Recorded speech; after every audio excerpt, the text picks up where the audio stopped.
Pangnegosyo ng inyong Mommy Loves, mula noon wala akong itinatago sa inyo. Lagi po akong handang magbahagi kahit pa po pinagkakakitaan ko to. Medyo mahaba man itong ating video ngayon, susulitin ko po dahil hanggang full costing ibibigay ko po sa inyo para magkaroon po talaga kayo ng idea kung ang gusto niyong pasukin ay yung ganitong kakanin business. So tara, mag-umpisa na po tayong magluto! Dito po gagamit tayo ng regular na bigas. Piliin nyo po yung maalsa at ng malagkit na bigas. Ngayon pa lang po, sasagutin ko na yung mga posible nyong itanong, bakit kailangang dalawang klaseng bigas pa yung ating gamitin? Dahil po yan sa kung purong regular na bigas po yung ating gagamitin, sobrang firm po ng outcome. Kung purong malagkit na bigas po, napakalambot naman po at sobra po ang kunat. Hugasan lang po natin itong mabuti, then ibababad po natin ito overnight or at least 8 hours. Hindi nyo na po ito kailangan pang ilagay sa ref dahil hindi naman po ito madaling masira. Sa magtatanong naman po, ang dami namang proseso, baka pwedeng yung mga giniling na bigas naman po na ready to use na yung gamitin. Sinubukan na rin po yan ng inyong Mommy Loves. Okay rin naman po yung naging outcome. Pero ibang-iba po talaga yung lasa. Yung alam mo yung hinahanap mo yung authentic na lasa ng suman mo ron. Kailangan po talaga yung ganitong proseso. At kailangan po talagang bigas mo mismo na ating ipapagiling yung atin pong gagamitin. After nga po natin itong mahugasang mabuti, ibababad na po natin ito sa tubig. Dito po wala ng sukat, basta po dapat medyo marami at lampas po doon po sa pinakabigas yung tubig. After 8 hours, tanggalin po yung tubig, then hugasan po uli. Ibinababad lang naman po natin yung bigas para mas lumambot ito at mas madali pong magiling. Then lalagyan po uli natin ito ng tubig. Kung sakaling available po sa inyo yung coconut milk, yun na po yung gamitin nyo dito. Kailangan rin po kasi natin ng liquid habang ginigiling po itong ating mga bigas. Kung kakaunti lang po yung inyong gagawin, pwede pong gamitin yung inyong mga blender. Pero kung katulad nito na medyo ilang kilo na, mas mabuti pong dun po sa mga pagilingan po talaga ng bigas. Dito po sa aming palengke, 40 pesos po per kilo yung pagiling nito. Ganito na po yung magiging outcome after po natin itong mapagiling. Then, isalin po natin ito sa medyo mas malaking lalagyan. Ihahalo na po natin dito yung iba pa po nating ingredients. Huwag kayong mag-alala, lahat po ng listahan ng ating mga sangkap nasa bandang dulo po ng ating video. Kasama na nga po yung idea natin para po sa ating full costing. Pwede po ba munang malaman ng inyong Mommy Loves kung saang lugar po kayo nanonood nitong ating video ngayon para naman po malaman ko kung hanggang saan ang aabutin itong ating authentic suman moron recipe. Sa magtatanong naman po, Mommy Loves, pwedeng magpagiling nga po kami ng bigas pero hindi na po ibababad yung dry pong gigilingin. Yes, pwedeng-pwede po. Yun nga lang, kailangang mas dagdagan po natin yung ating liquid ingredients dahil nga po mas matigas yung bigas, mas kailangan po natin itong lutuin rin po ng mas matagal. Sabi ko naman po sa inyo kanina, susulitin po ng inyong Mommy Loves yung ilang minuto nyo rito dahil ginagawa ko po talagang detalyado lahat po ng ating mga video recipe. Then after po natin itong ma-mix mabuti, hahatiin po natin sa dalawa. Yung isang parte po, lalagyan natin ng cocoa powder. O sa mga sensitive na naman dyan na tama po yung pagkakabigas ko. O sige po, nilagyan ko po ng cocoa. So yun na nga po, hinahalo natin mabuti ngayon itong ating chocolate flavor. Ang gawin nyo nga po pala, di ba po pinahati ko sa inyo ng dalawa itong ating pong mixture. Yung ating gagawing chocolate flavor, bawasan nyo po ito ng 1 cup. Ihalo po dito sa ating plain or white mixture. Para po magpantay pa rin po yung dami kahit pa po naglagay po tayo ng cocoa powder dito po sa ating chocolate mixture. O clear po tayo dyan ha. Unahin po nating lutuin itong ating white or plain mixture. Sinalin ko lang po ito sa kawali, then isa lang po natin sa medium heat hanggang sa parang maging dough po ito. Huwag nyo po itong iiwanan at patuloy lang po tayo sa paghahalo. Mapapansin nyo naman po, bago nyo po ito hanguin, halos maglalabas na po ito ng oil. Dapat po ang pinaka-outcome nito ay mabubuo na nga po ito na parang dough at smooth. Pinakita ko na po talaga sa inyo yung buong proseso para magawa ninyo. Parehas po talaga tayo na maging outcome, parehas po tayong makabenta, at parehas po tayong mag-enjoy dito sa napakasarap na suman moron. Sa same pan, yes, parehong pan po. Dapat po malinis na ganito, walang naninikit para wala pong sunog yung atin pong mixture.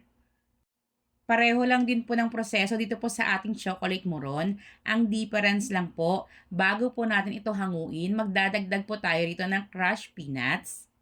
Unsalted po dapat yung peanuts. Ako po ang ginagawa ko. Minsan sinasangag ko po yung peanuts po na walang balat sa kawali, wala pong mantika, or pwede rin naman po sa oven hanggang sa medyo matoast lang po ito, pero hindi rin po dapat masunog. Makakaapekto po kasi yung sunog na lasa at amoy dun po sa ating gagawing moron. Kung sakali naman pong ayaw nyo or merong may allergy sa inyo sa peanuts, wag nyo na lang pong lagyan. Then, kung gusto rin pong mas kakaunti muna yung gagawin, susubukan po muna yung ating recipe. Hatiin na lang po lahat po ng mga ingredients na akin pong isulat sa bandang dulo nga po nitong ating video. Hindi ko po iniiwan ito pong ating niluluto kaya tingnan nyo po, wala pong nasusunog sa pinakailalim. Then, palamigin po muna natin ito bago po natin balutin. I-prepare po muna natin yung ating dahon ng saging. Pwede nyo po itong idarang diretso sa apoy katulad po ng ginagawa ko or pakuluan nyo po para sabay-sabay na at mas madali po. Punasan nyo na lang po after. Huwag rin kalimutang linisan po ito para makasigurado naman po tayo na malinis po yung ating pong ginagawang kakanin. Sa pagbabalot po nito, para makuha nyo po yung swirl effect po na trademark po talaga ng Suman Moron, tignan nyo na lang po yung aking ginagawa. Tig 1/4 cup po ng white at chocolate mixture yung atin pong gagamitin dito. Kung sakaling gusto nyo po itong timbangin, tig 60 grams naman po. Then after ko nga po itong mapahaba, paiikot-ikutin ko lang po ito para makuha nga po natin yung swirl effect. Then medyo paiikot-ikutin po natin ito sa dahon para mas mag-compress po ito. Iikot yung bandang dulo ng dahon, then tatalian po ito na parang candy. I-cut nyo po kung medyo mahaba po yung natira pong dahon. Para naman po pantay-pantay po yung pinakahaba po ng ating moron, much better pong sukatin nyo ito. Pwede pong ang panukat nyong gamitin ay yung una po nating nagawang moron. Or pwede naman pong yung katulad po sa akin, nagkakat po ako ng straw, then yun po yung ginagamit kong manukat. Yung panali po na gamit ko dito po sa ating suman moron, yung tinatawag na butcher's twine or kitchen twine, ilalagay ko na lang po yung link kung saan ko po ito binibili. Uulit-ulitin lang po natin yung proseso hanggang sa mabalot po natin lahat yung atin pong ginagawang suman. Mix and cook, cooking made easy as 1, 2, 3. Sa kusina may kwento, si Mami Labs ang bida. Lutong bahay o pang negosyo, lahat kayang-kaya. Kakanin, ulam, dessert na masarap. Pinadali ni Mami Labs kahit medyo mahirap. Tinuturuan ka, bawat hakbang talaga. Simpleng luto, ginagawang masaya. Kaya kung gusto mong matutong magluto, panoorin lang, siguradong ganado. Sa Mix and Cook, cooking made easy as 1, 2, 3. Kay Mami Labs, siguradong happy ka lagi. May kakanin, may ulam, may dessert pa.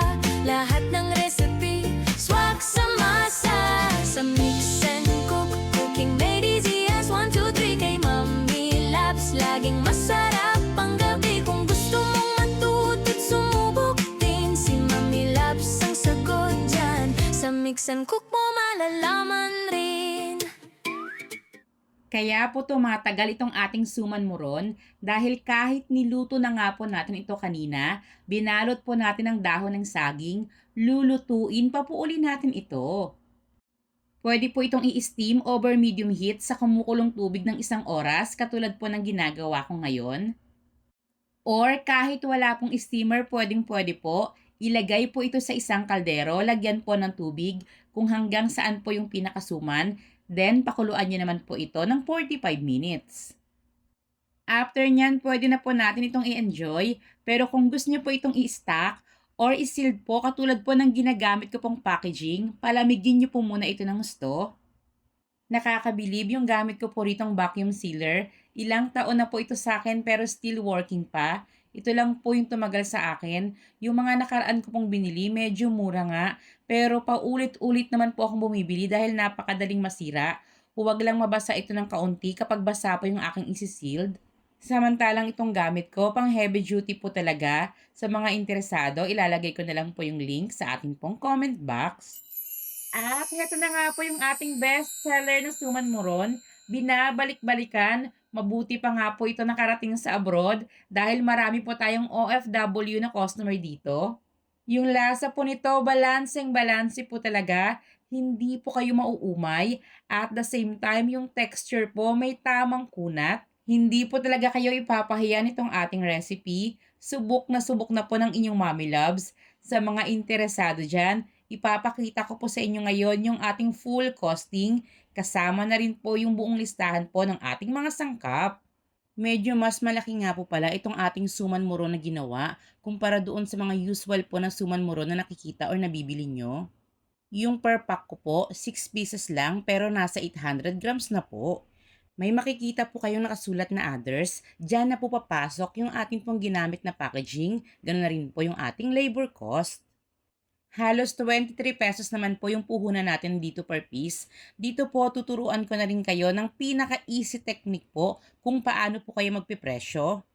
Yung total expenses po natin, which is 819 pesos nga po, i-times 2 natin ito, papatak na 1,638. I-divide naman po natin ito sa kung ilan po yung ating nagawa, which is 37 pieces nga po. Papatak naman po ito ng nasa 44 pesos mahigit. So buuin na po natin, pwede na po natin itong maibenta ng nasa 45 pesos per piece. Or, pwede po kayong magbaba ng kaunti. Pwede nyo po itong ibenta ng nasa 40 pesos lang. Lalo na po kung may mga reseller kayo. Dahil kita nyo na po yung inyong puhunan, kita nyo na rin po yung inyong pong magiging tubo. So, ganun lang po yung pinaka-simplest technique sa lahat po na nagtatanong sa inyong mommy loves kung paano raw po nila pepresyohan yung kanila daw pong mga paninda. Huwag na huwag nyo lang po talagang kakalimutang isama po sa expenses ninyo yung labor cost, lalo na kung lalaki na po yung negosyo natin. Paano kung kukuha na po tayo ng tao, di ba? Saan po tayo kukuha ng pampasahod? At syempre, kahit tayo lang po yung nagluto po ng ating paninda, pwede bang libre lang po yung pagod at oras natin? Yung iba po ang ginagawa, halimbawa 500 po lahat po ng mga sangkap pa lang po nila. Then nakapagbenta po sila ng 800. Sasabihin na po nila yung kita nila 300 pesos. Hindi po ganon. Ibawas niyo po talaga yung inyo pong labor cost. Computein lahat po ng mga expenses, then i-multiply nyo po sa dalawa. Doon po malalaman nyo na yung pinakakita nyo ay kung magkano po yung inyo pong naging puhunan. Sa mga nagtataka naman po kung bakit raw po yung ibang suma na nakikita nila ay medyo makintab, ganito lang po yung ginagawa nila. Pinapahiran po nila ito ng oil. Magmumukhang mas magata, mas masarap, kaya mapapabili kayo. Kaya make sure po na yung mga bibilhan nyo ay subok nyo na. Medyo napahaba na po itong ating video ngayon pero lagi ko po talagang binibigay yung best ko sa inyo. Yung nanood po mula umpisa hanggang sa dulo, maraming salamat. Sana po ay nakapagbahagi sa inyo ang inyong mommy loves ng isang makabuluhang video. So, paano? Hanggang sa muli po nating pagluluto! Mix and cook, cooking made easy as 1, 2,